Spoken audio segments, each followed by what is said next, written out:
Hola, bienvenidos al podcast número 1. El día de hoy vamos a hablar sobre un tema un tanto difícil de digerir y difícil de comprender, que es el reglamento del Instituto Mexicano del Seguro Social. Pero para eso tenemos a una invitada muy especial, que es Larisa, que nos va a hablar acerca de este tema. Hola Laura, buenas tardes, gracias por la invitación. Así es, a mí me tocó de este reglamento las disposiciones generales. Bueno, pues el artículo 1 dice que el presente reglamento establece las normas para el registro de los patrones y demás sujetos obligados. Y para esto se tienen que inscribir los trabajadores y demás sujetos al aseguramiento del régimen obligatorio. Este aseguramiento de los sujetos de continuación o incorporación voluntaria al régimen obligatorio del seguro salud para la familia. Este también habla sobre la determinación y pago de las cuotas, capitales constitutivos, actualización y recargo a los patrones, a los sujetos obligados y en caso a los trabajadores. También habla sobre la clasificación de las empresas y la determinación de la prima para la cobertura del seguro de riesgos de trabajo a las que se refiere esta ley del seguro social. El dictamen y la corrección sobre el cumplimiento de las obligaciones de los patrones ante el instituto y la comprobación del cumplimiento de las obligaciones legales, reglamentarias y administrativas ante el instituto. También menciona sobre la determinación, imposición y pago de multas y aplicación de otras sanciones por infracciones o por las disposiciones de la Ley del Seguro Social y sus reglamentos.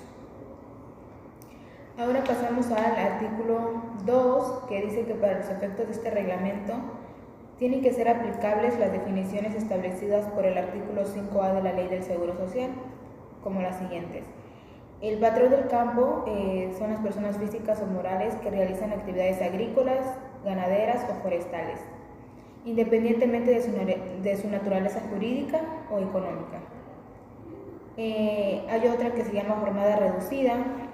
Aquí el tiempo laboral del trabajador es inferior a los máximos establecidos por la Ley Federal del Trabajo, en el cual su salario se determina por unidad de tiempo. Está la de la semana reducida. Aquí su número de días que labora el trabajador es inferior a lo establecido como una semana por la Ley Federal de Trabajo, en el cual su salario se determina por día trabajado.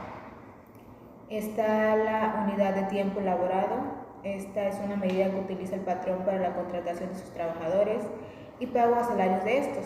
Estos pueden ser por hora, días, semanas, docenas, catorcenales, quincena y mes.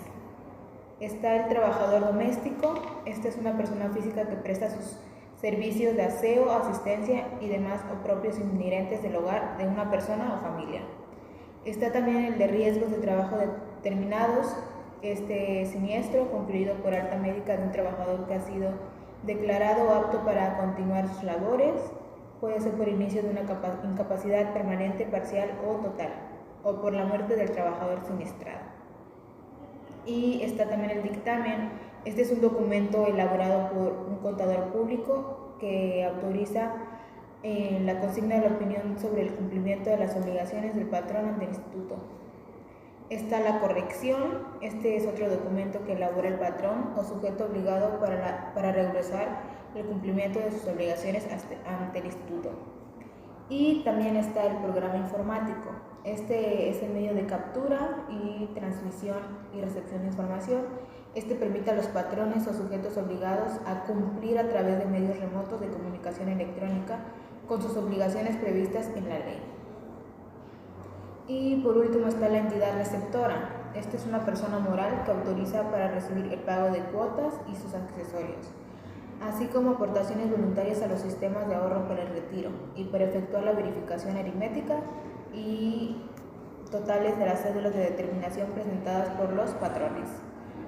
En el artículo 3 menciona sobre el registro de los patrones y demás sujetos obligados a la inscripción de los trabajadores y demás sujetos de aseguramiento, sobre la clasificación de las empresas, la determinación de la prima de riesgo de trabajo, la determinación y pago de los créditos fiscales, a cargo de patrones y trabajadores.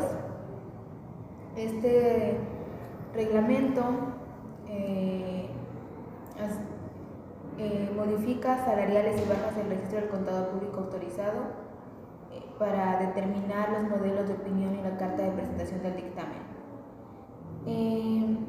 Esta obligación se cumple a través del medio de los señalamientos en el artículo 5 de este reglamento. Eso más adelante se va a explicar.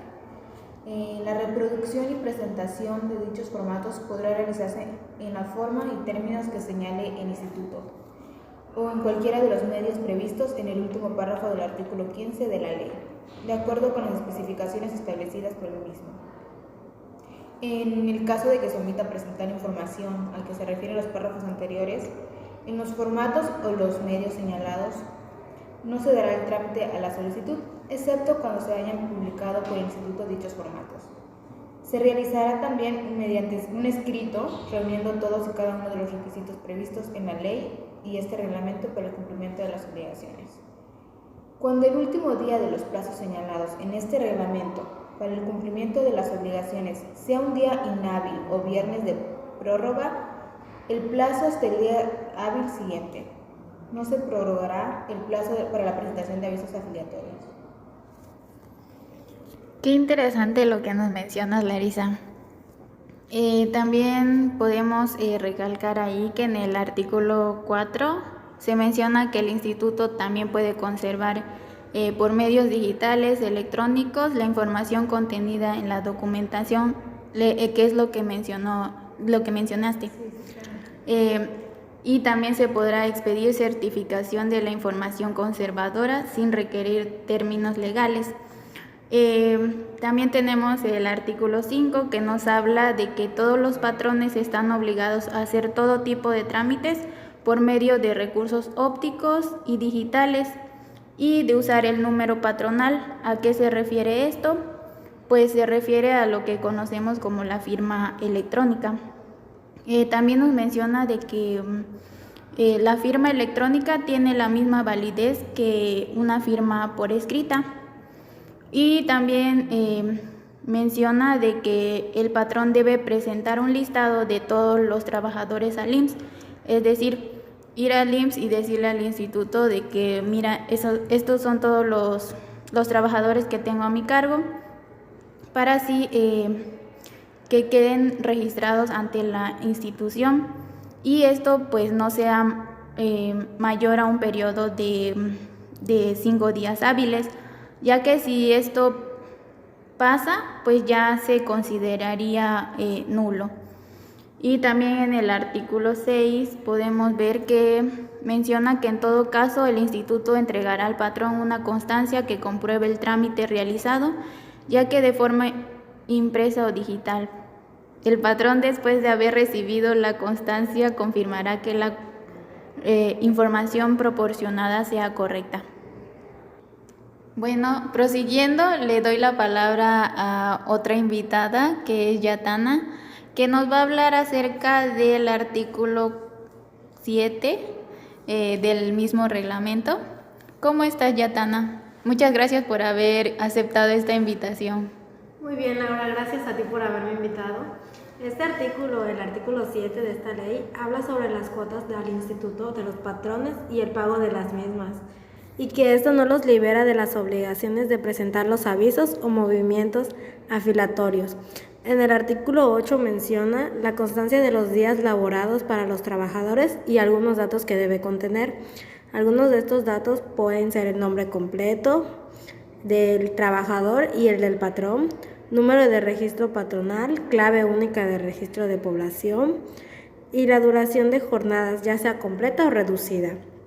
El artículo 9 también menciona que si encontramos los registros a los que se refiere en la fracción 2 del artículo 15 y lo que deberá contener, además de algunos datos establecidos que son los siguientes: nombre o razón social del patrón, el número de su registro ante el instituto, nombre completo y registro del contribuyente y clave única del registro de población, la duración de la jornada, las fechas de ingreso al trabajo, los tipos de salarios de los trabajadores, los lapsos establecidos para los pagos de los salarios, y el tiempo laborado. Muchas gracias, Yatana, por habernos compartido esta información. Y ahora le doy la bienvenida a mi otra invitada, que es Karina, que nos va a hablar acerca del artículo 10. ¿Cómo estás, Karina?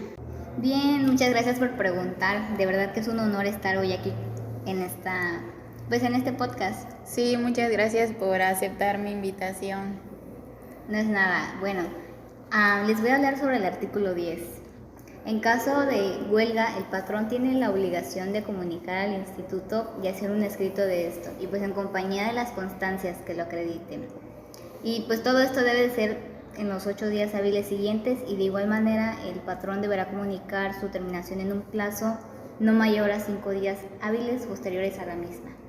Bien, el instituto mantendrá vigentes los derechos de los asegurados durante todo este estado de huelga para efectos del otorgamiento de las prestaciones médicas. En caso de que el instituto hubiese otorgado indebidamente prestaciones de dinero a los trabajadores durante el periodo de huelga, este importe deberá ser devuelto al instituto por el patrón. Y en cuanto a los trabajadores de la empresa que se encuentren en huelga y soliciten al instituto el otorgamiento de una pensión, se procederá a operar la baja y certificar las semanas hasta antes del estallamiento de la huelga. Si se acredita el derecho al otorgamiento de una pensión, pues el instituto procederá a otorgar.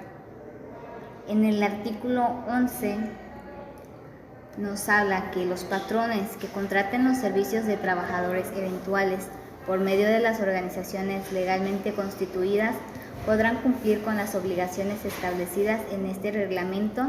El patrón y la organización deberán manifestar su aprobación por escrito ante el instituto. Fíjate que es muy interesante lo que nos mencionaron los invitados anteriores, pero pasando a otro tema, vamos a hablar sobre el tema de afiliación, que es el título segundo del reglamento de la Ley del Seguro Social. Dime, Karina, o háblame más bien sobre el registro de los patrones. ¿Qué se debe hacer? Sí, claro. En el artículo 12 nos menciona que cualquier persona física o moral está obligada a registrarse como patrón o sujeto, obligado ante el instituto a partir de que empiece a utilizar los servicios de trabajadores, se constituya como una sociedad cooperativa, inicie vigencia su convenio de incorporación celebrado con el instituto e inicie vigencia de decreto de incorporación que expide el Ejecutivo Federal. En el artículo 19, al patrón o sujeto encargado, persona física, se le otorgará un número de registro en el Distrito Federal o municipio donde se encuentre su ubicación. Si solicita el registro de otra empresa que realice actividad distinta y no contribuya, se le asignará un número de registro patronal distinto, cualquiera que sea la localización geográfica del establecimiento o centro de trabajo. Y ahora, en caso de persona moral, se le asignará un número de registro patronal por cada municipio o en el Distrito Federal que tenga establecimientos o centros de trabajo. Esto pues independientemente de que tenga más de uno dentro de un mismo lugar. Tratándose de patrones que realicen en forma ocasional actividades de ampliación, construcción en sus propias instalaciones, se les asignará un número de registro patronal diferente al de su actividad principal. A solicitud por escrito del patrón, el instituto podrá asignar un registro patronal único o en condiciones diferentes, en la forma y términos que señalen en los lineamientos que para tal efecto expida el Consejo Técnico. En el caso de las sociedades cooperativas, se aplicará un registro patronal para el aseguramiento de sus trabajadores. En el artículo 14, el instituto proporcionará a cada patrón o sujeto obligado un documento de identificación personal por cada registro patronal asignado. En los términos del artículo anterior, en dicho documento deben de ir los datos como su número de registro patronal, nombre, denominación o razón social completos del patrón o persona encargada, ¿no?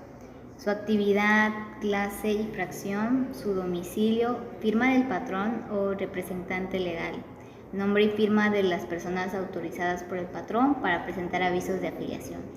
El patrón o sujeto obligado deberá mostrar el documento de identificación mencionando cuando realice por sí o a través de persona autorizada cualquier gestión en las unidades administrativas del instituto, centrales y de operación desconcentrada o en los lugares que el instituto habilite para los trámites materiales de este reglamento. En el artículo 15, el patrón o sujeto obligado deberá avisar al instituto por escrito del robo, destrucción o extravío del documento de identificación para proceder a su reposición previo pago. Asimismo, deberá dar aviso al instituto para efectos de su invalidación y reposición de la pérdida o cualquier otra situación que pudiera pasar. Todos los actos realizados bajo el amparo de dicho documento, número patronal de identificación electrónica, serán validados hasta la fecha de presentación del aviso respectivo. Artículo 16. Es obligación del patrón comunicar al instituto la suspensión, cambio o términos de actividades, cláusula, cambio de nombre, denominación, domicilio o de representante legal, sustitución de patronal, función o cualquier otra circunstancia que modifique los datos proporcionados al instituto, dentro del plazo de 5 días hábiles contando a partir de que esto suceda, anexando la documentación comprobatoria y presentando en su caso los avisos en que se indique la situación de afiliación de los trabajadores. Los patrones también estarán obligados a lo establecido anterior cuando exista incorporación de nuevas actividades, compra de activos o cualquier otro acto que implique un cambio de actividad. Y por último, el artículo 17, los patrones del campo y de demás sujetos obligados al registrarse ante el instituto deberán proporcionar el periodo y tipo de cultivo, superficie o unidad de producción, total de jornadas estimadas a utilizar por periodo y además datos que se necesiten en los formatos autorizados por el instituto. La modificación de cualquiera de los datos proporcionados deberá ser comunicada al instituto y en un plazo no mayor de 30 días naturales. Fíjate que la parte que tú mencionaste es muy importante porque resumiendo todo nos habla acerca de cómo el patrón debe registrar ante el IMSS la persona física o moral, ¿verdad? Sí, claro, son partes importantes que debe de tomar el patrón pues para poder llevar todo esto a cabo. Muy bien, muchas gracias. No, gracias a ti. Bueno, ahora le damos la bienvenida a Miguel. Cuéntanos, Miguel, ¿cómo estás? Primero que nada, muchas gracias por la invitación. Yo muy bien, ¿y tú? Sí, igual bien, muchas gracias. Bueno, el día de hoy Miguel nos va a hablar acerca del capítulo 2 que establece el reglamento del Seguro Social, que habla sobre la clasificación de las empresas y cómo se determina la prima en el seguro de riesgos de trabajo. Bueno, para comenzar, como dice el artículo 18, las empresas al ser registradas por primera vez o cambiar su actividad deberán denominarse para efectos de determinación y pago de la prima en el seguro de riesgos de trabajo, conforme al catálogo de actividades establecido en el título octavo, donde menciona cuáles son las actividades que realiza la empresa, por ejemplo, agricultura, ganadería, silvicultura, pesca y caza, dentro de este reglamento. En la división económica, grupo económico, fracción y clase que en cada caso le corresponda de acuerdo a su actividad. Esto se deberá repetir o realizar cada vez que la empresa cambie su actividad o su giro o una empresa, mejor dicho, se quiera inscribir dentro de las demás. Para el caso de este capítulo, para específicamente las personas físicas o morales, mediante un contrato de prestación de servicios se deben realizar trabajos con elementos propios en otro centro de trabajo y serán clasificadas de acuerdo a la actividad más riesgosa que desarrollen sus trabajadores, de conformidad a lo consignado en el catálogo de actividades establecidos en este reglamento, ya mencionadas anteriormente. Ahora bien, según el artículo 20, si la actividad de una empresa no se señala en forma específica en el catálogo de actividades establecidos en este reglamento, el patrón instituto deberá determinar la clasificación considerando la analogía o similitud en la actividad los procesos de trabajo y los riesgos de dicha actividad con los que se establecen en el catálogo mencionado. Ahora bien, como dice el artículo 21, que cuando un patrón esté registrado en el instituto y clasificado conforme a su actividad, y luego el mismo patrón quiera solicitar otro registro con distinta actividad que no contribuya a la realización de los fines de la primera, se clasificará con independencia de aquella y cualquiera que sea la localización geográfica del centro de trabajo. Esto también quiere decir que cuando un patrón de forma esporádica realice unas actividades con algún motivo de ampliación o remodelación o construcción en sus propias instalaciones, se clasificará como independencia de su actividad declarada. Quiere decir que cuando quiera remodelar su propia empresa y quiera como ir a otro lugar, se deberá de cierta manera independizar de la actividad ya registrada. En los casos de clasificación inicial y exista una solicitud patronal por escrito que tenga manifestado un desacuerdo con su clasificación y dicha solicitud sea procedente, al igual que se derive una corrección o un dictamen emitido por un contador público autorizado y sea procedente en los términos de este reglamento. Sin embargo, si el instituto determina que lo dicho por el patrón en lo relativo de su clasificación, es decir, de sus actividades, no se ajusta a lo dispuesto a la ley en este capítulo y al catálogo de actividades establecido en el presente reglamento, se dará la rectificación para que éste proceda a lo que serían los artículos 28 y 29. ¿Qué dice el artículo 28? Que sería comunicar al patrón de su cambio de actividades o incorporación de nuevas actividades, comparativos o cualquier otro, ¿cómo se llama esto? Enajenación, arrendamiento, comodato o fideicomisos traslativos, cambios de domicilio, sustitución patronal, fusión y todas esas cosas como para volver a reinscribir a lo que sería su empresa. El instituto procederá a lo que es validar la clase, fracción y prima señalada por el patrón, y en caso de omisión se le determinará en un oficio. Dentro de estos artículos hay más fracciones, pero la verdad siento que no son como de gran importancia, pero les puedo decir uno que otro. Por ejemplo, si la empresa debe cambiar de clase por encontrarse en algunos de los casos previstos en este artículo, tendrá que ser colocado por la prima media de su nueva clase. O en el caso de un cambio de domicilio patronal que no conlleva la modificación de clase, la empresa continuará trabajando con la misma prima con que venía cubriendo sus cuotas en el seguro de riesgo de trabajo, o en el caso de sustitución patronal que no implique cambio de actividad. Hay que recalcar mucho esto, que no implique sus cambios de actividad, la empresa deberá continuar con la misma prima con que venía cubriendo sus cuotas en el seguro de riesgo de trabajo. Y en el caso de fusión, invariablemente la empresa fusionante deberá proporcionar la información relativa a los riesgos de trabajo terminados en el último periodo anual previo a la fusión. Ahora bien, también el artículo 29 nos dice que el instituto, en términos de la ley, tendrá la facultad de rectificar la clasificación de un patrón cuando es manifestado por el patrón en su inscripción y no se ajusta a lo dispuesto en este reglamento por omisión o imprecisión del patrón en sus declaraciones. Estos son algunos casos o situaciones con el cual el instituto puede, si quiere y si puede, podrá rectificar lo que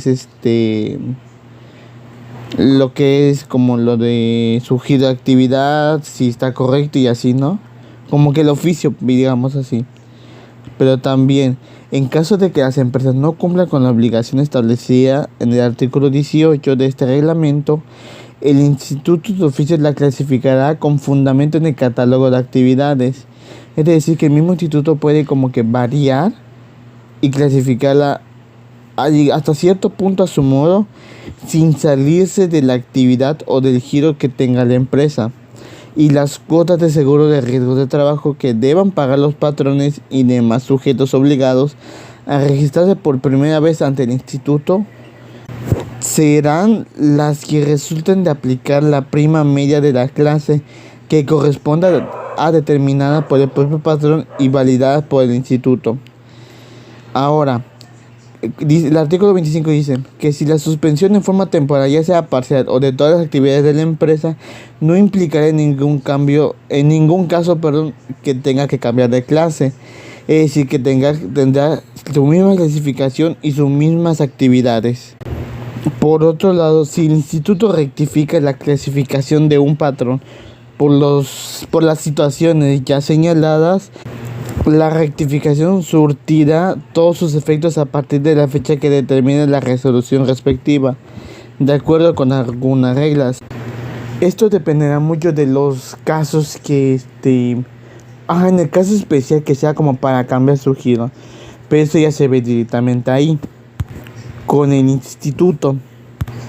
Al momento de ser rectificados, los patrones deberán revisar su, venta o su tipo de actividad de ellos para ver qué tanto les está afectando y si permanecen en la misma prima o si esta disminuye o aumenta. Y también si el instituto verifica la información proporcionada por las empresas contra sus registros y si determina que la prima manifestada no es la misma o no es la correcta con la obtenida con el propio instituto o por el propio instituto, hará una rectificación, la cual surtirá los efectos a partir del 1 de marzo del año posterior a que se refiere el cómputo, debiendo ser notificada por el patrón o al patrón. Y también el instituto podrá rectificar o determinar la prima de un patrón mediante una resolución que se notificará a su representante legal, ya sea cuando la prima está manifestada por el patrón, no esté determinada conforme a lo dispuesto en este reglamento, el patrón en su declaración no manifieste su prima, no presente su declaración alguna, o exista algún escrito patronal manifestando un desacuerdo con su prima y esta sea procedente. Y yo sé que pues entre nosotros o entre el público que nos escucha se preguntarán, ¿qué es lo que debe hacer el patrón para determinar su prima? Bueno, para que el patrón determine su prima deberá llevar un registro pormenorizado de su siniestralidad desde el inicio de cada uno de los casos hasta su terminación, estableciendo y operando controles de documentación e informando que lo que él genera sea lo mismo que lo que reciba el instituto como para el pago de los riesgos de trabajo. Y para comparar la prima calculada al aplicar la fórmula ya previstas, que son un poquito complicadas y la verdad no siento que nada más le voy a variar un poquito la verdad, pero es una fórmula que es a base de los días laborales con los años promedio que es con la que vive una persona que no, o sea, el promedio de vida de una persona o individuo que no sufre de alguna víctima, que no es víctima, de accidente mortal o incapacidad permanente total. O sea, digamos cierta cosa como muerte natural, suma de los porcentajes de las incapacidades permanentes, número de funciones más o menos y así. O sea, tiene muchos factores que la verdad digo, es un poquito complicado entenderle. Hasta yo que me gustan las matemáticas y se me complica un poco, pero sé que no es imposible. Pero bueno, para comparar las primas, se expresa que la prima calculada en porcentaje para ver cuánto es como la cuota de subida o de bajada, o si es igual. Esto considerando los límites señalados dentro de la ley. Ahora, el resultado será la prima en porcentaje a aplicar, sobre los salarios base de cotización durante el periodo indicado en el artículo 32. Ahora, también los patrones con los centros de trabajo deberán contar con un sistema de administración y seguridad en el trabajo acreditado por la Secretaría de Trabajo y Previsión Social, independientemente de la fecha en la que se otorgue el certificado correspondiente, para efecto de aplicar un factor de prima y así para que se revise anualmente su siniestralidad, que es como el pago que tienen, para determinar si la prima en el seguro de riesgo de trabajo.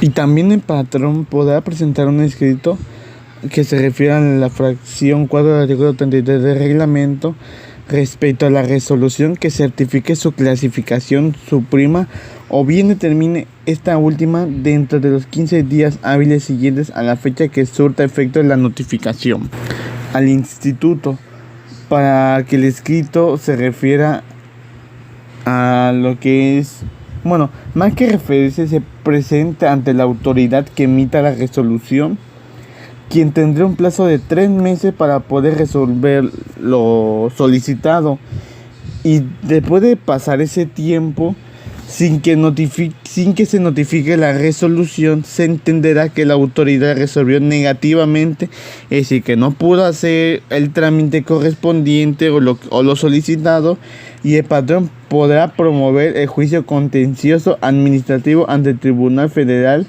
de Justicia Fiscal Administrativa. Por otro lado, cuando no se presente escrito de desacuerdo ni se impugne la resolución que rectifique clasificación o prima o determine esta conforme a la ley y este ordenamiento, solo podrán aclararse aquellos casos en que se acredite el patrón ante el instituto que la rectificación de clasificación o prima o determinación de la nueva prima es consecuencia de un error institucional, siempre que su aclaración la presente por escrito antes del 31 de enero del año siguiente a la vigencia de la prima o prima media en su caso, como para no tener que, como para que no haya un error al momento de, por ejemplo, haber algún cambio dentro del instituto o de la propia organización de la empresa o de patrón, porque, patrón o socios, y haya como un desacuerdo y tenga que volver a hacer todo el trámite. Muchas gracias.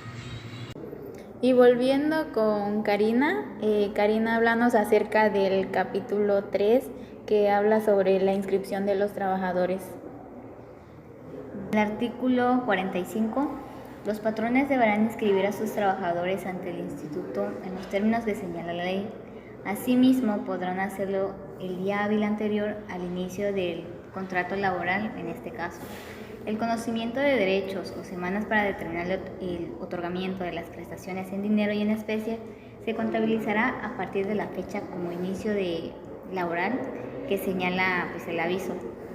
Los patrones comunicarán al instituto los salarios de sus trabajadores sin exceder los límites establecidos en el artículo 28 de la ley. El artículo 46.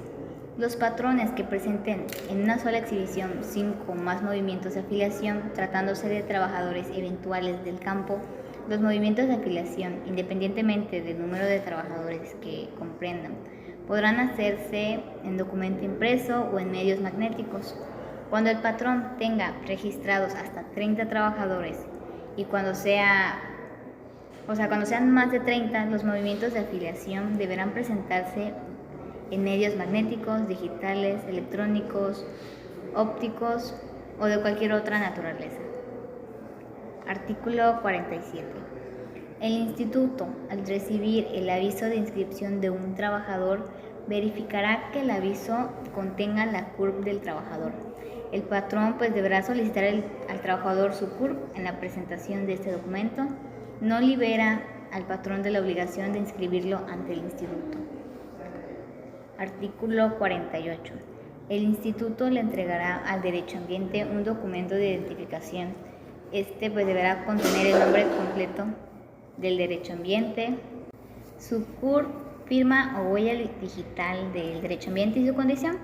En el artículo 49, cuando un trabajador preste servicio a varios patrones y la suma de los salarios pase el límite superior establecido en el artículo 28 de la ley, a solicitud por escrito de cualquiera de estos, el instituto autorizará a que cubran la parte proporcional de cuotas que les toca, de acuerdo con una fórmula.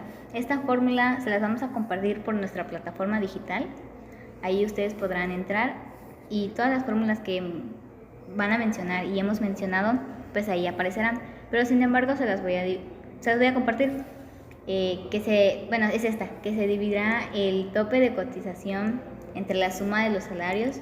El cociente se multiplicará por cada uno de los salarios reportados y el resultado será la base de cotización para cada uno de ellos.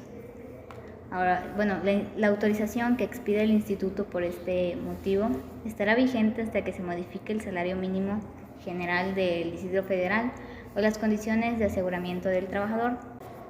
Artículo 50. El instituto recibirá los avisos de inscripción de los trabajadores que presenten los patrones, comprobando en su caso la veracidad de los datos. El patrón que solicite por escrito al instituto la modificación de datos proporcionados en cuestión de la fecha de ingreso al trabajo o del salario del trabajador deberá comprobar que la certeza de procedencia de su petición con la información y documento que se le solicite. La rectificación que procederá se sujetará a que si se refiere a la fecha de alta o modificación del salario del trabajador, el instituto procederá a elaborar la modificación respectiva previo pago, en su caso por parte del patrón de las prestaciones que se le hubieran otorgado indebidamente al asegurado. Si se trata de un salario inferior a uno superior, la rectificación surtirá efectos a partir de la fecha manifestada en el primer aviso, debiéndose a cubrir las cuotas o, en su caso, los capitales constitutivos que procedan. Y se trata de un salario superior a uno inferior, la modificación surtirá efectos desde la fecha de presentación de la solicitud. No obstante lo anterior, el instituto podrá efectuar la modificación con la fecha manifestada en la solicitud. Claro, siempre y cuando se presente antes de elaborar el pago que le toca el mes en que se pretende. Efectos: la modificación de salario y dentro de los 17 primeros días del mes siguiente. En caso, el patrón deberá compensar al instituto las prestaciones que este último hubiese otorgado indebidamente al trabajador. Si a través del dictamen de contador público autorizado se determina alguno de los supuestos, se aplicará la regla que proceda, teniéndose como fecha de la solicitud de modificación la de presentación ante el instituto de dicho dictamen.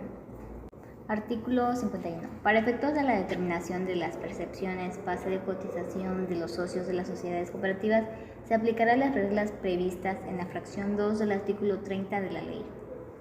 Artículo 52. Para efectos de inscripción ante el instituto no se consideran trabajadores eventuales del campo aquellos que hagan labores de oficina, actividades de transporte, almacenamiento, exposición y venta de productos, así como la de empaque en lugares fijos, salvo cuando esta última se elabore como preparación del producto. Fíjense que lo que mencionó Karina es acerca de cómo los patrones deben inscribir a sus trabajadores ante el Instituto del IMSS. Pero pasando a otro tema, platícame, Karina, ¿cómo se hacen las modificaciones salariales a los trabajadores? Sí, claro. En el artículo 53, las modificaciones al salario de los trabajadores, tratándose de salario fijo, surtirán efectos a partir de la fecha en que se entregue en vigor el cambio de salario. Para el caso de los salarios variables, de la parte variable en el salario mixto y los derivados de revisiones tratado que afecten los salarios anteriores, se considerará como fecha de origen del cambio de salario del primer día del mes calendario siguiente al trimestre que sirvió de base para establecer dicha modificación. Artículo 54. Bien, las modificaciones descendentes del salario de los trabajadores presentadas fuera de los plazos señalados en la ley surtirán efectos a partir de la fecha de admisión de los avisos por el Instituto. En el artículo 55, el Instituto aplicará de oficio las modificaciones originadas por el cambio en los salarios mínimos generales, adicionándole los porcentajes mínimos establecidos en la Ley del Trabajo. Esto de prima vacacional y aguinaldo para aquellos trabajadores que reciben las prestaciones mínimas y tengan 1 año o menos de antigüedad al servicio del patrón que lo tiene inscrito. Los patrones deberán presentar sus avisos a través de los medios autorizados por el instituto. En aquellos casos en que los porcentajes o los conceptos de prima vacacional y aguinaldo sean superiores a los mismos antes señalados, cuenten con más de 1 año de antigüedad al servicio del patrón que lo tiene inscrito, o cuando el trabajador reciba otras prestaciones que integren el salario base de cotización en los términos de la ley. Y por último, en el artículo 56, de existir convenio sancionado con la Junta de Conciliación y Arbitraje durante el procedimiento de huelga, el patrón, en el término de 30 días naturales, contando a partir del día siguiente de la firmación del convenio ante dicha Junta, comunicará al Instituto los ajustes salariales de los trabajadores en los términos pactados. Bueno, muchas gracias Karina por habernos compartido esta información, la verdad es muy interesante. Y bueno, pasando a otro tema muy interesante como la que nos compartió Karina, vamos con el capítulo 5 que habla sobre las bajas de los trabajadores. Dime, Yatana, ¿qué dice este capítulo? Sí, claro, este capítulo empieza con el artículo 57, donde menciona que los patrones deberán comunicar al instituto las bajas de los trabajadores cuando terminen con su relación laboral. En el artículo 58 menciona que durante un estado de huelga no se procederá con el aviso de baja presentado por el patrón y que en estos casos el instituto podrá decidir si operar la baja del trabajador únicamente si antes del conflicto o durante el mismo reúne con los requisitos para obtener la pensión que le corresponda y que continúe voluntariamente en el régimen obligatorio.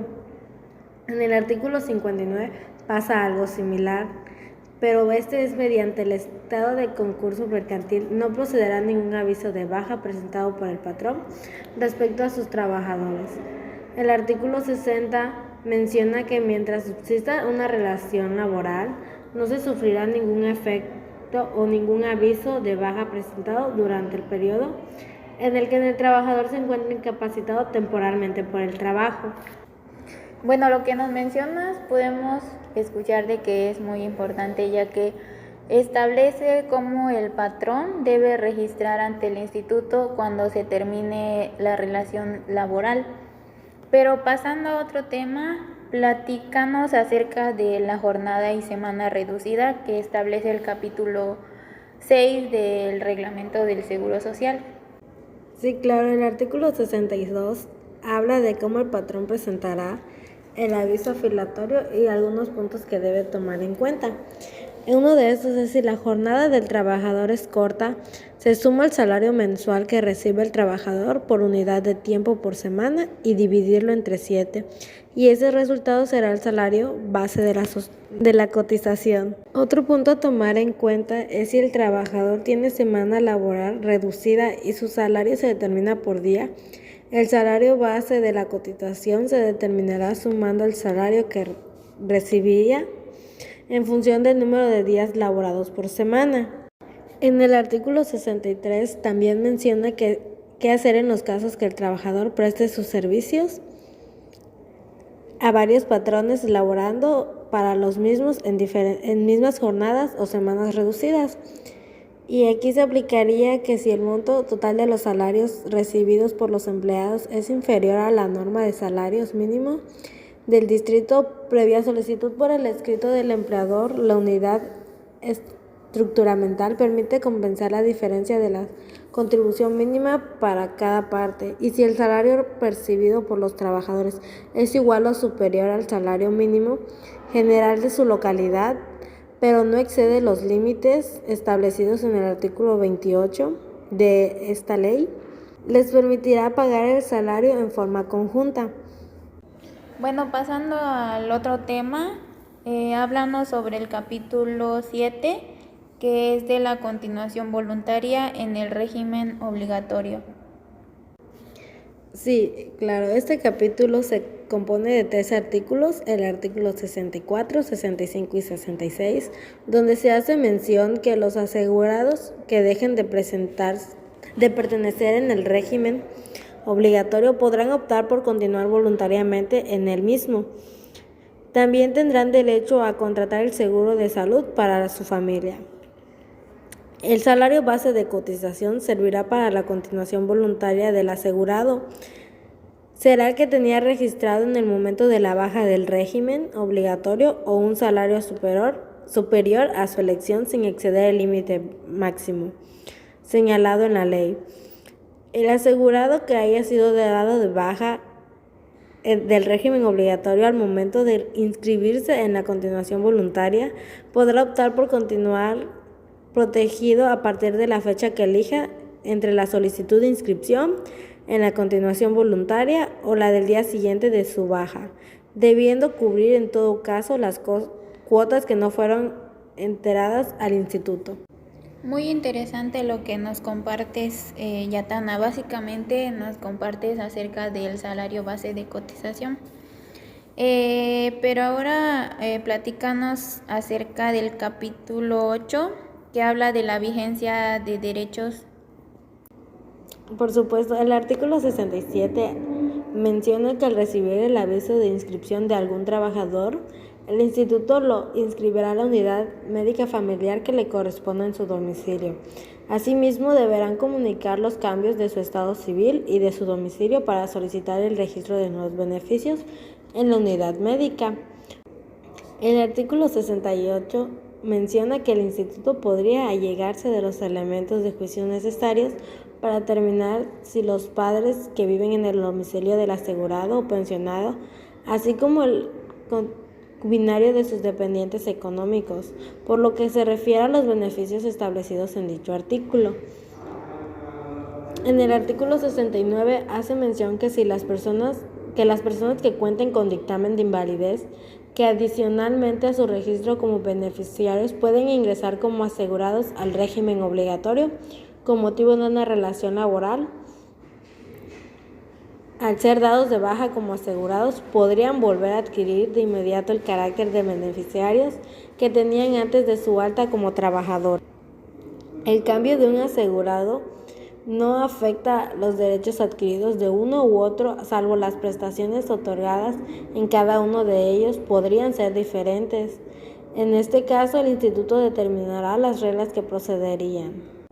También nos hace mención que cuando el trabajador, por incumplimiento del patrón de sus obligaciones al inscribirlo o reporta los salarios realmente percibidos, no se le otorguen, podría acudir ante el instituto a demostrar a través de los medios de prueba con los que cuente la relación laboral o el salario realmente percibidos, quedando a juicio del instituto la valoración.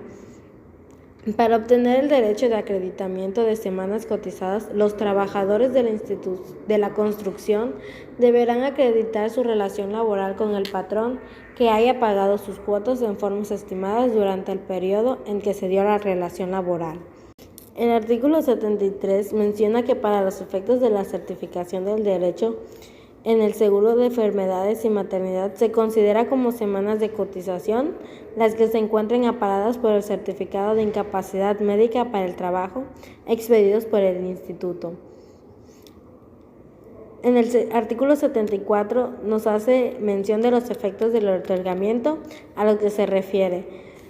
Uno de sus puntos es el trabajador que sufra una recaída derivada de un riesgo de trabajo estando vigente su condición de asegurado, ya sea con el patrón que ocurrió el riesgo o con algún otro diferente, el salario que llevará de base para certificar el pago del subsidio o de la pensión será el que tendría registrado al momento del que el instituto determine la procedencia de la recaída. Y esto sería antes de que sufra una recaída dentro de las 52 semanas en las que se refiere el segundo párrafo de la fracción 1 del artículo 58 de la ley. En caso del subsidio a pagar, se calculará tomado como salario base aquel que el trabajador haya estado registrando en la fecha de su último movimiento de baja. Pues fíjense que lo que mencionaron es muy importante, ya que ahí el patrón puede saber cuáles son las obligaciones que le corresponde y pues cuáles son las vigencias de los derechos, ¿no? Sí. Bueno, vamos a pasar a otro tema. que es el título tercero que habla de la incorporación voluntaria al régimen obligatorio. Las disposiciones generales pueden encontrarse a partir del artículo 75 y esta nos menciona la incorporación voluntaria de los sujetos de aseguramiento, que puede haber de dos formas, puede ser de forma individual o de forma colectiva. La forma colectiva es en favor de los terceros, solo puede realizarse por una persona moral legalmente constituida con los que se mantenga el interés jurídico. Esta se hará bajo los términos que lo solicita, que es la individual se formará a través de los formatos impresos para que este propósito establezca el instituto, mismo que surtirá los efectos de un convenio debido a los suscritos por el medio propio interesado.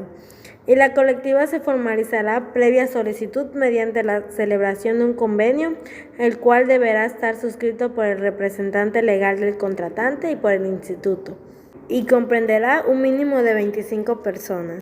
Bueno, le damos la bienvenida otra vez a Larisa, que nos va a hablar a partir del artículo 76. Así es, el artículo 76 dice que para la incorporación voluntaria de los trabajadores domésticos se hará de forma individual y su inscripción se deberá realizar por el patrón, o sea, una persona física.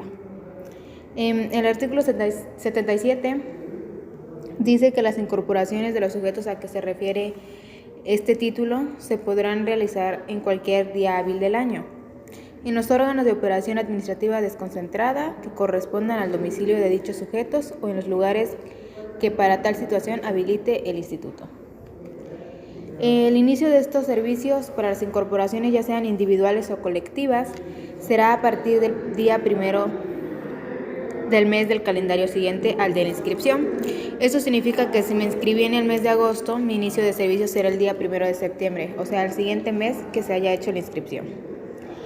El artículo 78 dice que la incorporación voluntaria del patrón, persona física con trabajadores asegurados, a su servicio se hará invariablemente en forma individual. La renovación y terminación de su aseguramiento se sujetará a lo dispuesto en este título.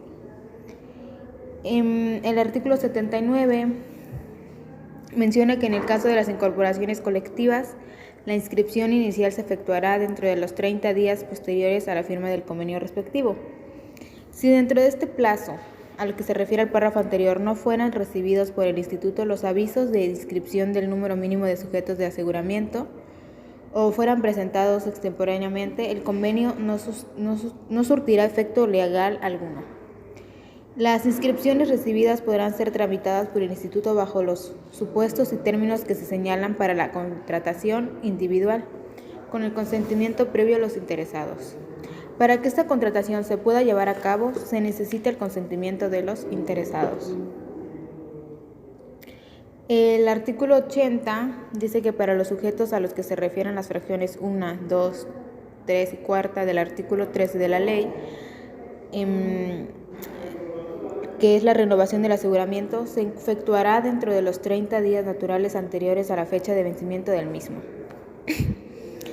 Esto significa que el instituto podrá autorizar extemporáneamente la renovación del aseguramiento solo si se solicita dentro de un plazo de 30 días naturales posteriores al vencimiento del mismo.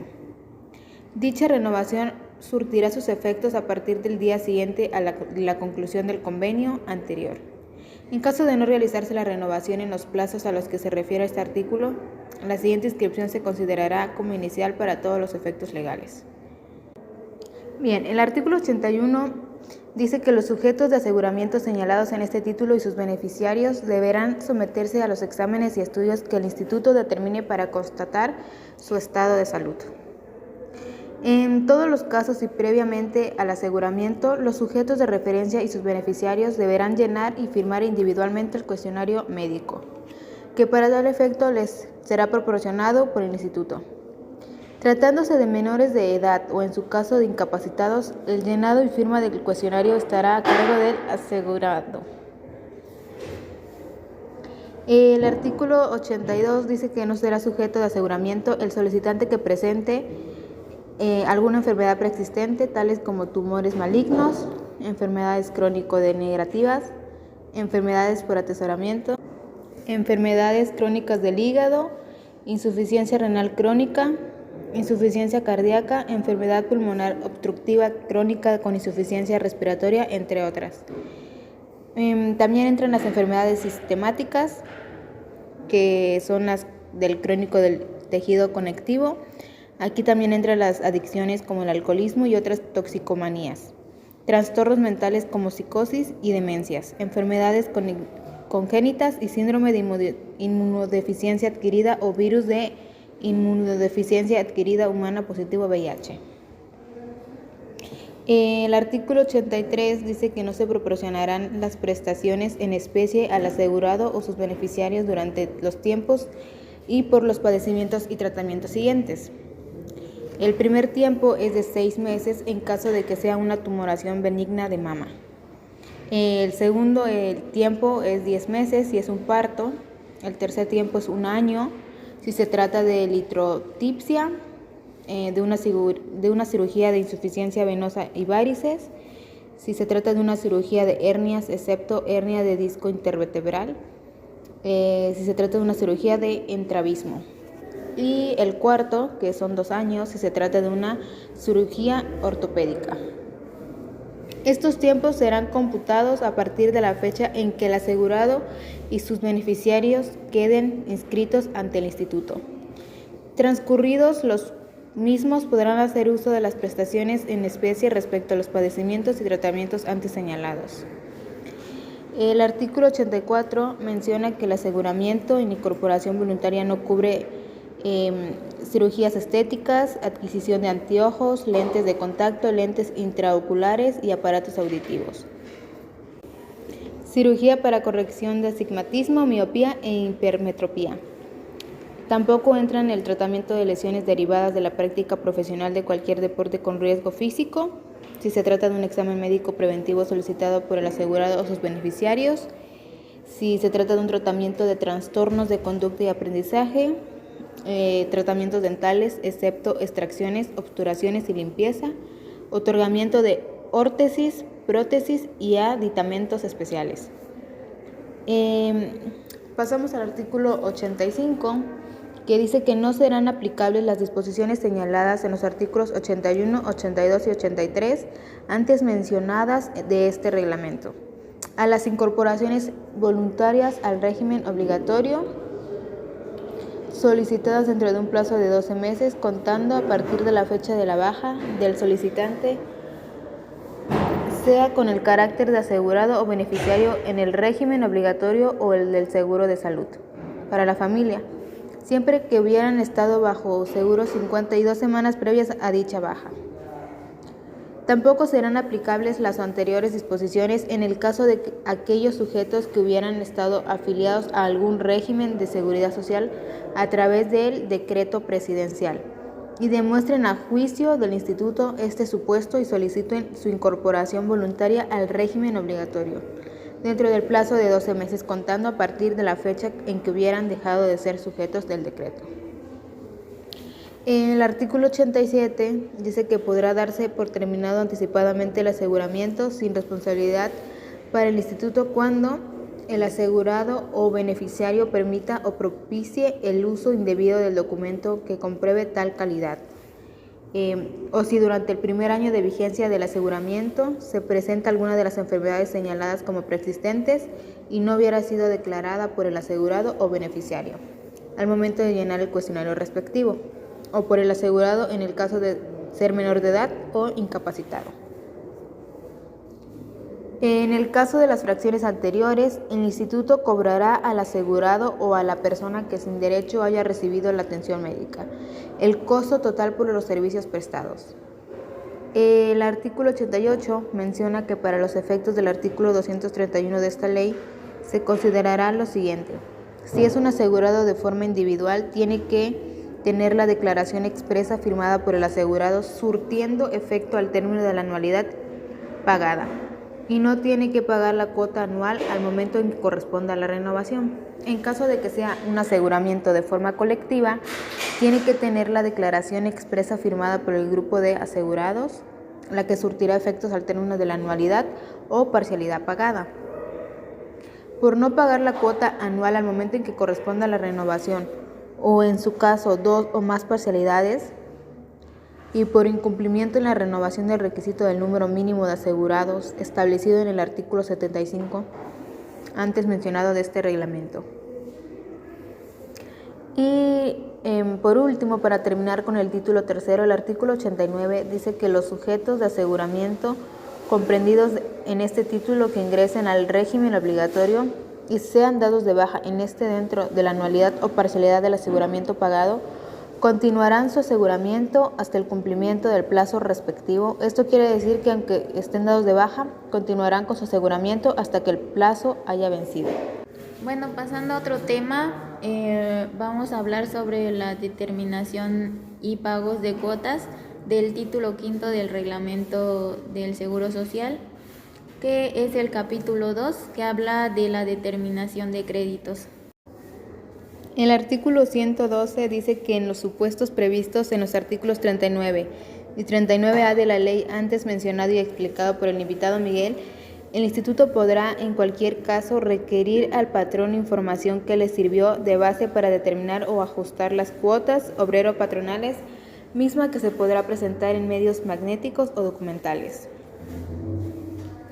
En el caso en el que el patrón o el sujeto obligado no cubra oportunamente el importe de las cuotas o lo haga de forma incorrecta, el instituto podrá determinarlas presuntivamente y fijarlas en cantidad líquida con base en la información señalada en el artículo 39C de la ley, así como con base en la información obtenida de la revisión del dictamen del contador público autorizado presentado al instituto en su caso. Esto quiere decir que los capitales constitutivos previstos en la ley se determinarán considerando el monto de las prestaciones económicas y el importe de las prestaciones médicas, que se calculará con base en los costos unitarios por nivel de atención médica, vigentes en la fecha de determinación del crédito fiscal. Dichos costos unitarios y su actualización serán aprobados por el Consejo Técnico del Instituto y se deberán ser publicados en el Diario Oficial de la Federación. En el artículo 113 menciona que las cédulas de determinación serán presentadas por los patrones conforme a lo siguiente. Como número 1, en las entidades receptoras autorizadas cuando la determinación se haya efectuado mediante el programa informático autorizado por el instituto y el pago se realice al monto de presentar la cédula de determinación. En este caso, el patrón deberá entregar el medio magnético que contenga la cédula de determinación, recabando el comprobante de pago correspondiente. El patrón tiene que utilizar la cédula de determinación elaborada por el instituto sin hacer ajustes a esta y el pago se realice al momento de presentar dicha cédula, recabando una copia sellada como comprobante del pago efectuado. Cuando el patrón efectúe el pago con cargo a su cuenta bancaria por transferencia electrónica, a su tarjeta de crédito o débito de la determinación o con base en los importes determinados por el instituto y entregados a la entidad receptora por autorización del patrón, el comprobante de pago será el estado de cuenta que expida la propia entidad receptora, al que aparezca el cargo respectivo. La presentación de la cédula de determinación se quedará cumplida al efectuarse el pago. En las unidades administrativas competentes del instituto, cuando la determinación se efectúe mediante el programa informático autorizado por el instituto y el pago no se realice al momento de presentar la cédula de determinación, en este caso el patrón deberá exhibir la tarjeta de identificación patronal expedida por el instituto y entregar lo señalado en el inciso A de la fracción 1 de este artículo. El patrón también deberá elaborar la cédula de determinación conforme a los formatos autorizados por el instituto, independientemente de que al momento de la prestación de la cédula realice o no el pago correspondiente. Para este efecto se deberán exhibir la tarjeta de identificación personal expedida por el instituto y recabar una copia de la cédula de determinación sellada de recibida por este, así como el comprobante de la prestación y del pago. y el patrón tiene que utilizar la cédula de determinación elaborada por el instituto haciendo ajustes a la misma. Independientemente de que al momento de la prestación de la cédula realice o no el pago correspondiente, en este caso se deberá exhibir la tarjeta de identificación patronal expedida por el instituto. Tiene que recabar una copia de la cédula de determinación sellada recibida por esta, así como también tiene que el comprobante de prestación de pago y en su caso.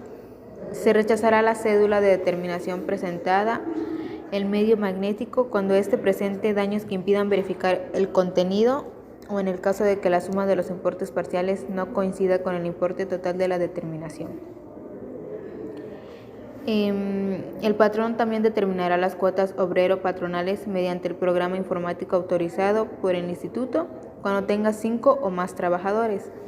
Y para los patrones que tengan menos de 5 trabajadores podrán optar por cumplir dicha obligación utilizando la propuesta de cédula de determinación elaborada y entregada por el instituto conforme al artículo 39A de la ley. En el artículo 114 menciona que cuando el patrón tenga asignados varios registros patronales, determinará y presentará por cada uno de ellos las cuotas correspondientes en las cédulas de determinación por separado, salvo los casos en que el instituto autorice expresamente y por escrito que se cumpla dicha obligación de forma diferente.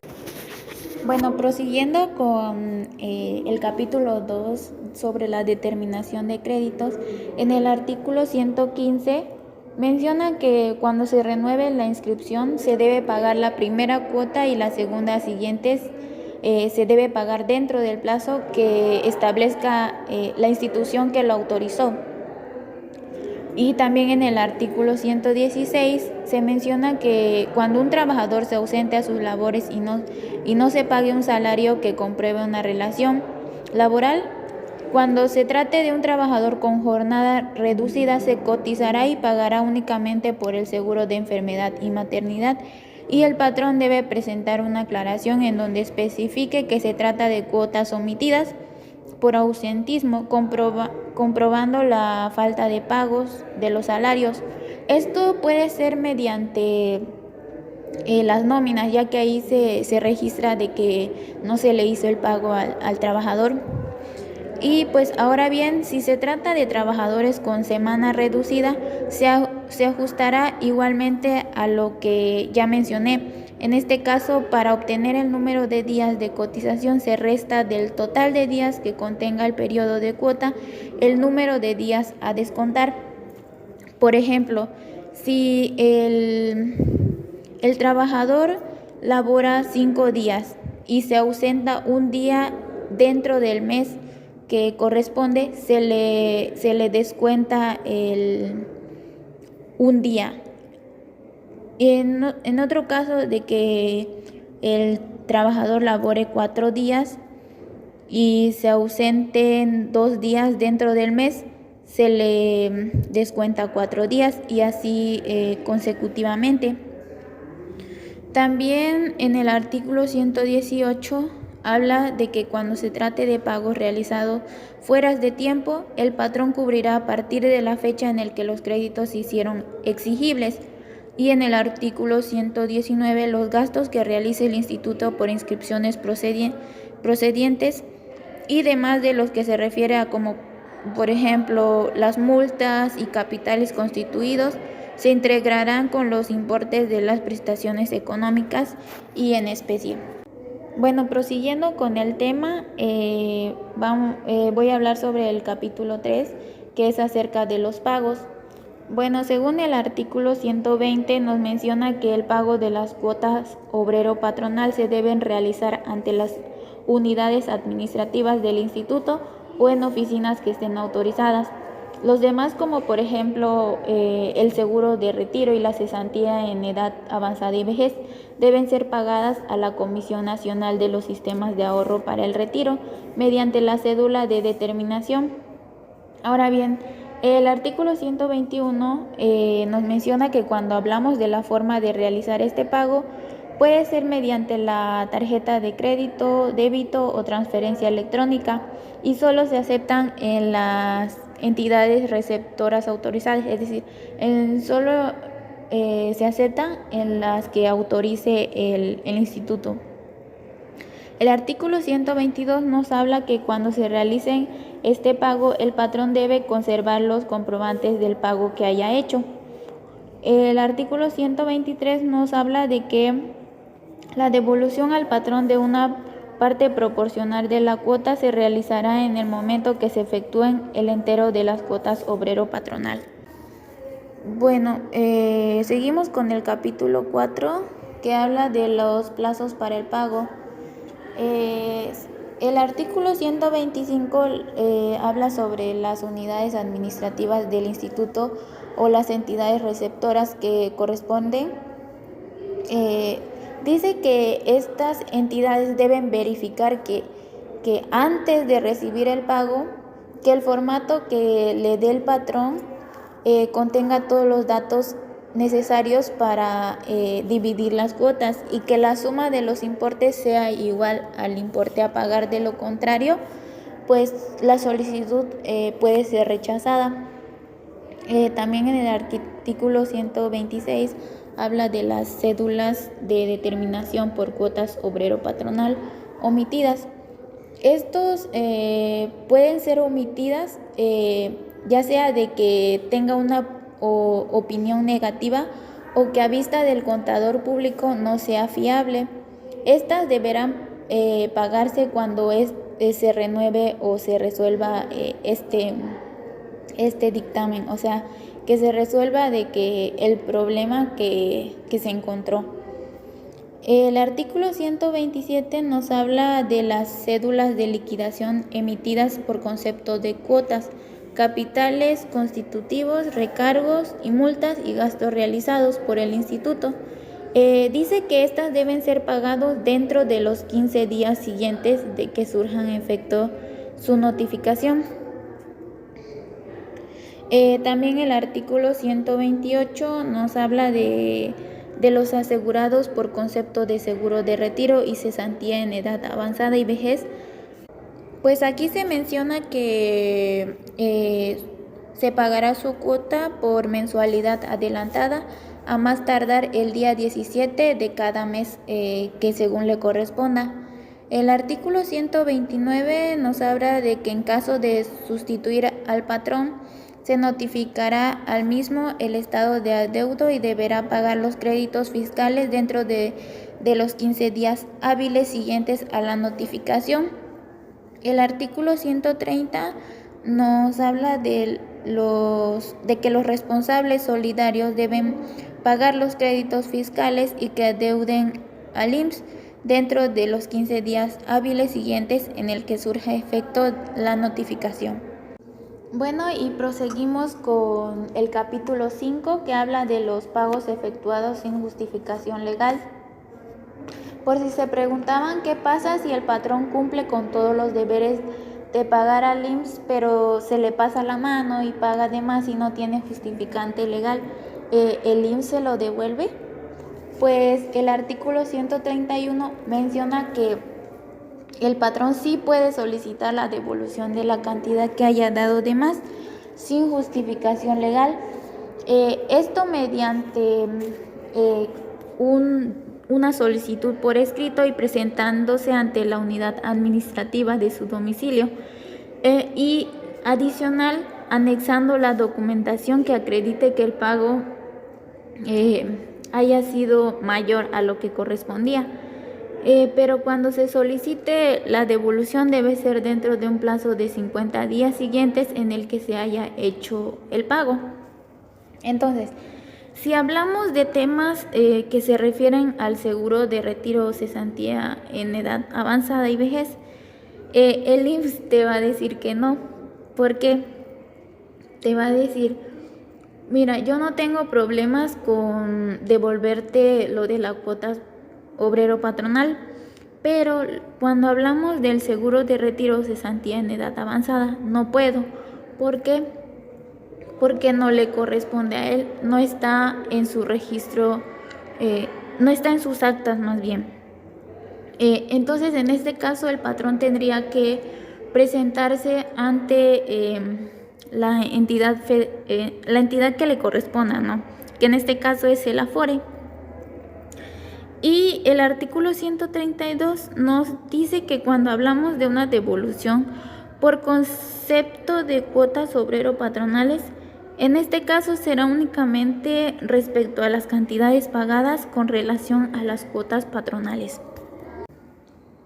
Y bueno, ahora le damos la bienvenida a nuestra última invitada, que es Alfa. Alfa, dime cómo te encuentras. Hola, buenos días. Pues hoy me encuentro muy bien. Qué bien, Alfa. Me alegro. Háblanos sobre el capítulo 6 del reglamento del Seguro Social, que habla sobre las sanciones. Bien, ahora charlaremos sobre las sanciones que están estipuladas en el capítulo 6 y, para ser más específicos, en el artículo 176. En ella observaremos las diversas irregularidades acerca del dictamen que el contador público debe de autorizar. Y como primer punto tendremos que, en dado caso de que no se cumpla como tal cual está marcado en el instituto, o en dado caso falte algún documento, información o solicitada por el reglamento. Como punto número 2 tendremos que se le suspenderá el registro ante el instituto. Esto depende de las veces en las que hayas intentado el registro. Es decir, si en el primer año se intentó 4 veces,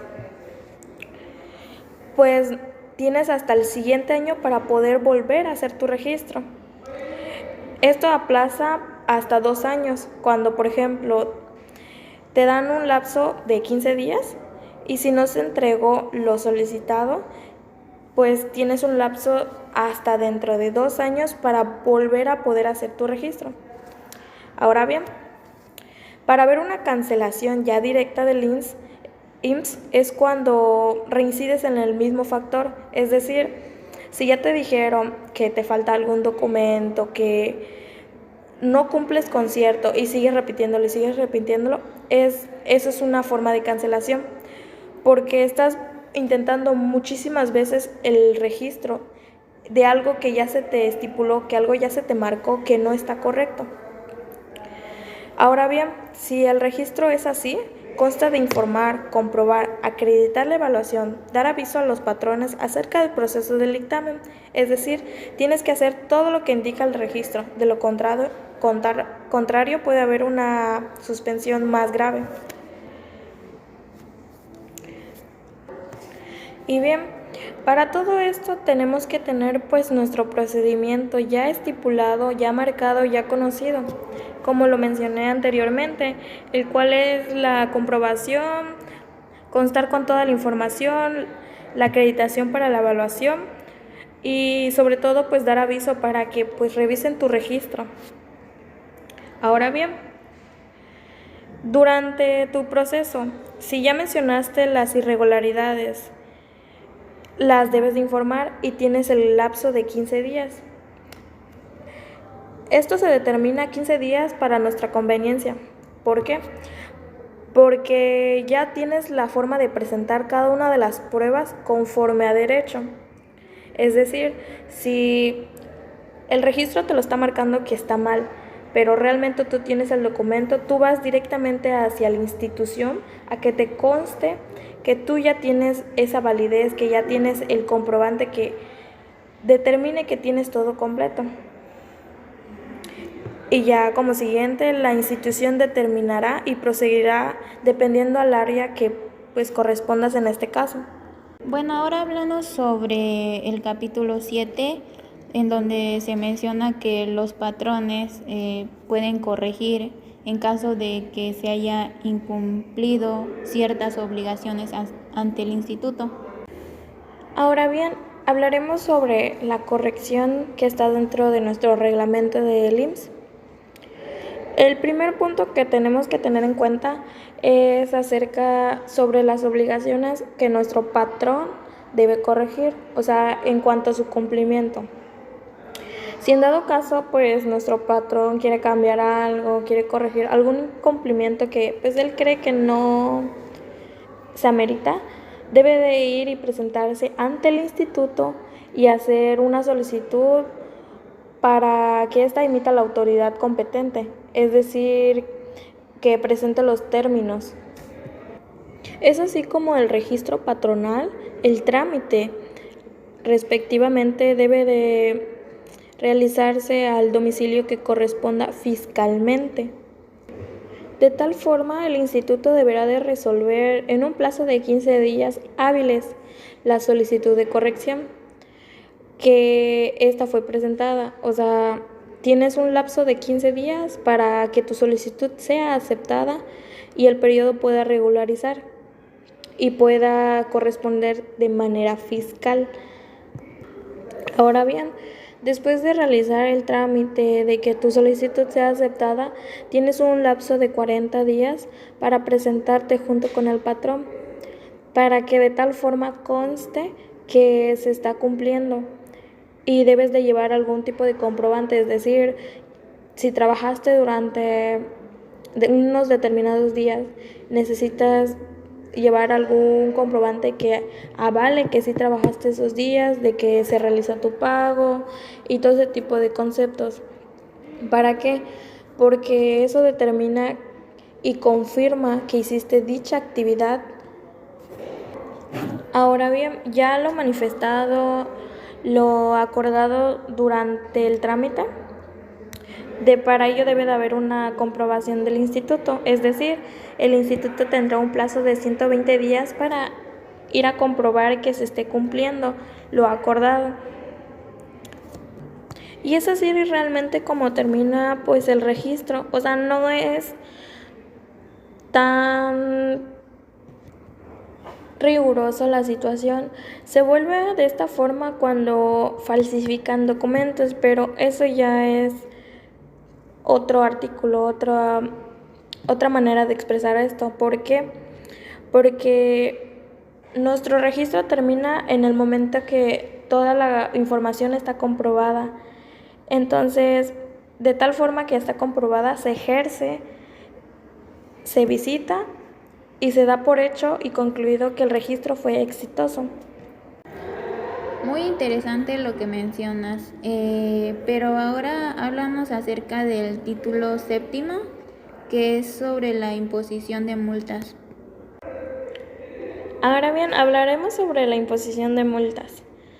Para ser considerado gravedad o una falta, nos referimos a cierto artículo que es el 304, que habla sobre la imposición de multas cuando se cumplen de forma espontánea las obligaciones patronales fuera de los plazos señalados por la ley o cuando se haya incurrido una infracción por caso fortuito o fuerza mayor. Deberemos de tomar en cuenta dos términos, los cuales son las circunstancias en las que ocurrieron el acto y el número de trabajadores, es decir, el total de trabajadores por el cual se brindó el servicio al patrón. Para entrar un poco más en detalle, debemos de tener en cuenta pues los antecedentes que tenga el patrón hacia el sujeto, hacia el trabajador o hacia el implicado en esta situación. Sin embargo, debemos tener en cuenta que son normas respecto al cumplimiento de las obligaciones dentro del instituto o para el instituto en este caso. ¿Qué nos referimos a esto? Que en muchas ocasiones al ser nuestro primer incidente, hacer nuestra primera multa, no nos cobran, no tenemos ningún tipo de sanción. ¿Qué ocurre aquí? Nosotros nos planteamos cuando ya ha ocurrido más de 2 veces. ¿Qué pasa en esta situación? Como en la primera no se te multó porque fue algo muy X, muy aparte, no te lo contaron.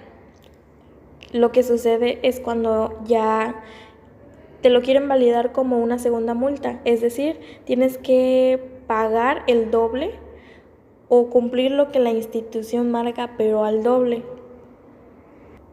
Aún así, en dado caso de que el patrón con el mismo acto cometa varias infracciones a las normas ya vistas por la ley y por el reglamento, se debe de hacer acreedor a la imposición de varias multas. Solo se aplica cuando corresponde la infracción, cuando la multa ya es mayor.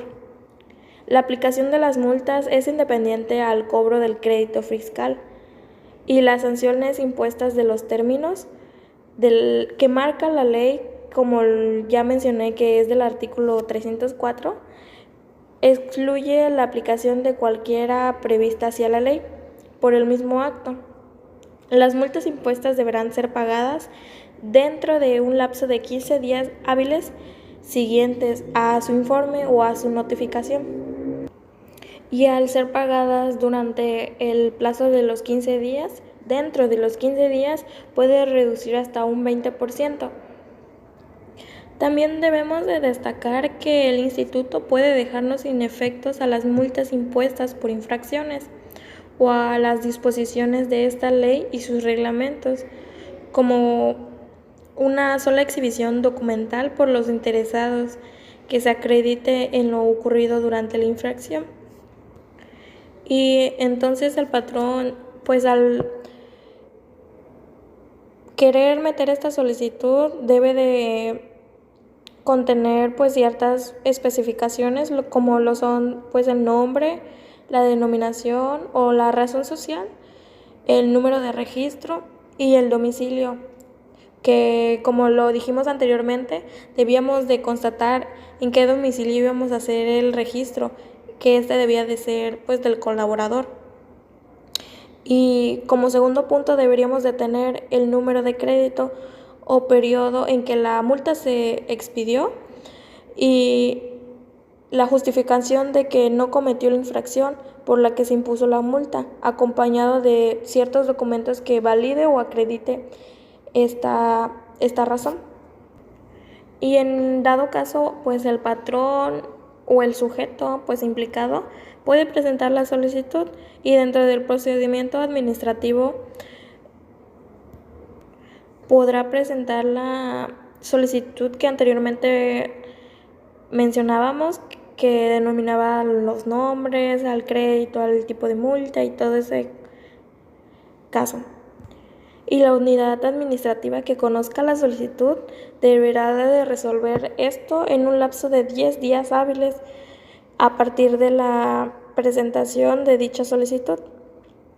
La coordinación de multas que haya quedado siempre en el acto administrativo se tendrá que realizar de forma y con términos señalados ante el instituto o dependiendo de a qué se rija el instituto o que marque el instituto, pero siempre en contexto con el instituto. Y por último tendremos que las resoluciones que emita el instituto imponiendo una multa se podrá interpretar en los medios de defensa que señalan esta misma ley. Y bueno, con esto damos finalizado el podcast número 1. Díganme cómo se sintieron. Pues por mi parte bien, me pareció excelente el que todos estén compartiendo pues conocimientos sobre esto.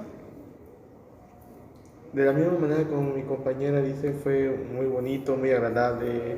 Siento que pues todos así podemos generalizar y aprender mucho más entre todos nosotros. Fue una experiencia agradable haber compartido lo conocido con mis compañeros y haber adquirido nueva información de los que también participaron en este podcast. Sí, pues con esto damos finalizado. Y para más información nos pueden seguir en nuestro Instagram, que es Tu Amigo El Conta. Y muchas gracias a nuestros invitados y a nuestra audiencia. Y nos vemos en el próximo podcast.